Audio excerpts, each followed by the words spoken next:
one of the major tenets of our work is of participatory defense, which is families whose loved ones are facing criminal charges, on how the families and communities could impact the outcome of the case and prevent or reduce an incarceration.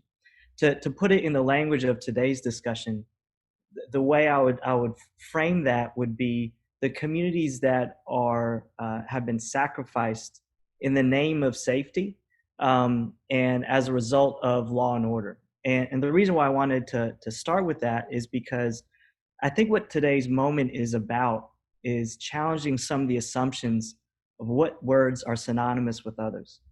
And so the starting premise is that safety is equivalent to an increase of law and order. That's the premise of Trumpism, of increasing policing, of increasing incarceration. What these protests have been about is been saying that not only are those two not equivalent, they're antithetical to one another. That what you are calling law and order, which is policing, prosecution, surveillance, incarceration, those are the things that threaten the safety of communities of color. And that could mean threatening safety in terms of who gets profiled and pulled over and their dignity stripped when they get asked to sit on a curb because of the color of their skin, all the way to the lethal violence of someone getting killed by police, and the spectrum in between, which is people whose lives have been taken from them, separated from their families and communities because they've been charged, criminalized, prosecuted, and incarcerated. So what today's fluid moment about is really a reimagination of what safety means. And like Dr. Dorothy said, safety for all. And how do we get there if law and order isn't the mechanism to get there? And what I would contend first off is that safety is not a zero-sum game. It's not, which is kind of what it's meant. It's meant that if you protect, say, like Mr. German said, those that are on Wall Street, and want to maintain that social order, it's going to come at the expense of those that you're trying to incarcerate, lock up, and give a certain perception of the city. What today's protest is about is saying safety for those who have been oppressed the most would lead to the safety for all. That's why when people say Black Lives Matters, that's the starting premise of that. And what I wanted to do is give just a local example of one city where I'm at, San Jose, and also contextualize that to what that local dynamic means in this moment, sort of fork in the road. So, as I said, I'm in San Jose, which is one of the top 10 largest major cities in the country. We are known for having a relatively low crime rate, but comparatively, we actually have a higher rate of death caused by police. And the reason why I think that's also really striking and important in this moment is, even though that we're supposed to be coming from a more progressive city, that we're supposed to be more enlightened out here in the Bay Area, the same kind of Trump way of thinking has also infiltrated our political discussions here, and have dictated policy decisions by local political leaders. So our crime rates, to Mr. German's point, have been dropping. They've been dropping comparatively even to last year, and they've been on this downward slope trajectory for years. When we looked at the numbers, and our police department, San Jose Police Department, had to look at it because they were being asked specifically because people have been seeing these sensational stories on the news, is crime increasing? Are we more at risk? And it turned out that when the police department looked at the data, our property crime rates plummeted by over 22% since this time last year, and our violent crime had decreased by 28%. So at a time that we should be seeing that some of the criminal justice reforms, which has led to less people being in jail, less people prosecuted, people coming home earlier than a lengthy sentence from prison, hasn't actually destabilized the community, hasn't let more people feel more in danger. It's actually brought some stability to the community and allowed them to find their own versions of safety.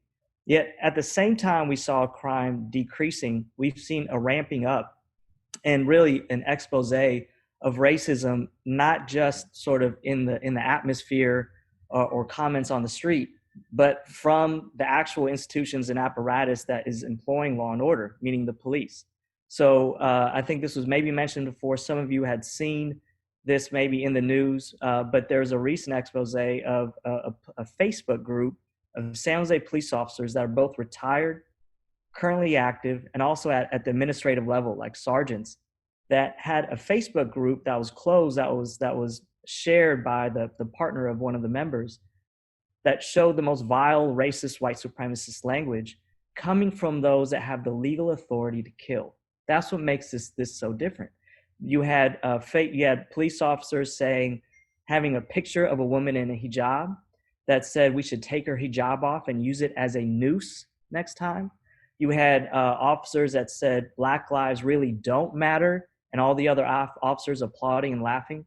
And mind you, these are officers that were assigned to monitor the protests downtown just weeks prior.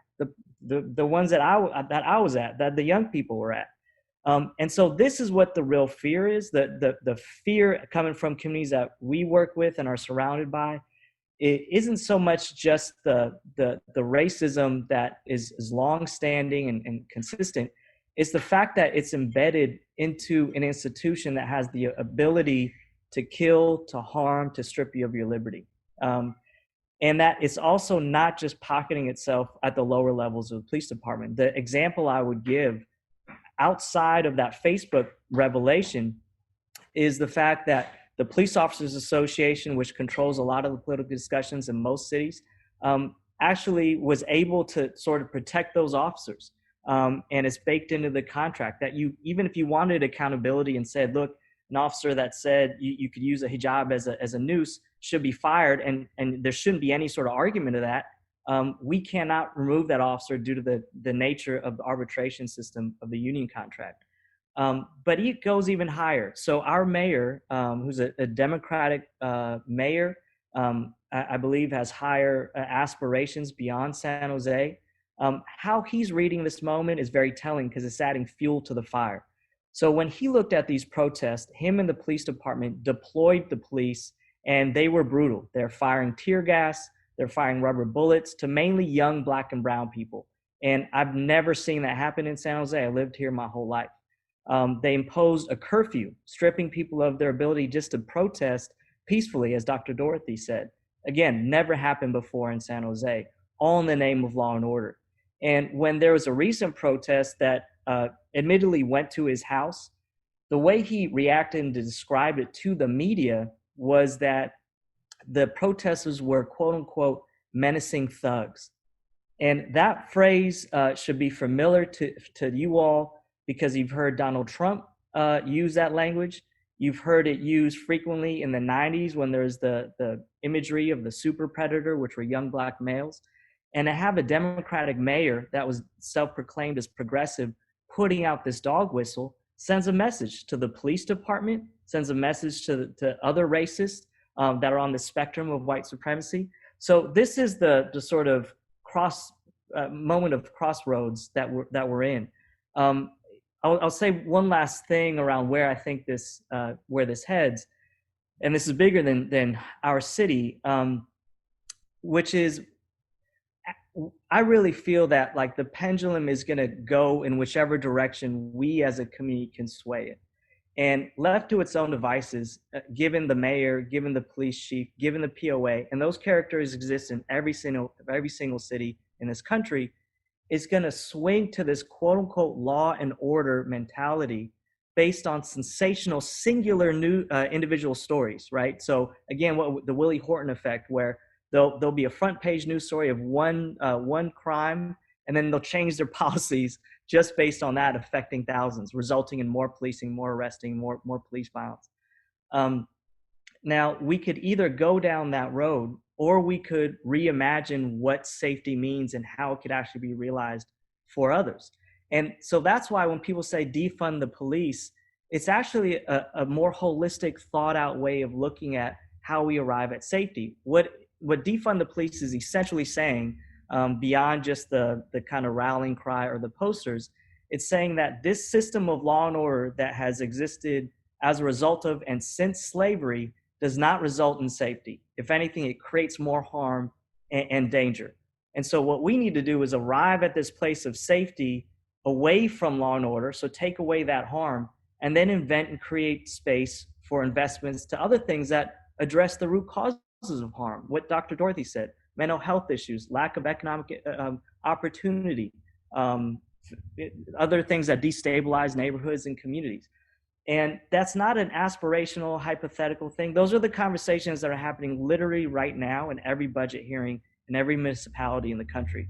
So what we're doing in San Jose, particularly in Santa Clara County, where we've seen the vast majority of police shootings result from mental health crisis calls. So someone has a mental health crisis at home, their family member doesn't know what to do. They got one option because there's no menu of lists. What do?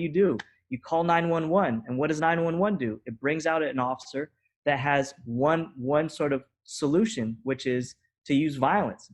And so what we're doing is actually shrinking the law enforcement budget at a county level and investing in behavioral health solutions, which would be staffing up mental health experts, de-escalation experts, people that are culturally community respectful. And when that call comes, it doesn't go to 911, it goes to a different number, to a group of people that are equipped on how to de-escalate a situation and solve the issue without taking a life. They go to the home, and then they have someone that actually survives the encounter and actually gets the help that they probably called for. So that's the moment that we're in. I think how we move from here is going to dictate what the rest of the future is going to be.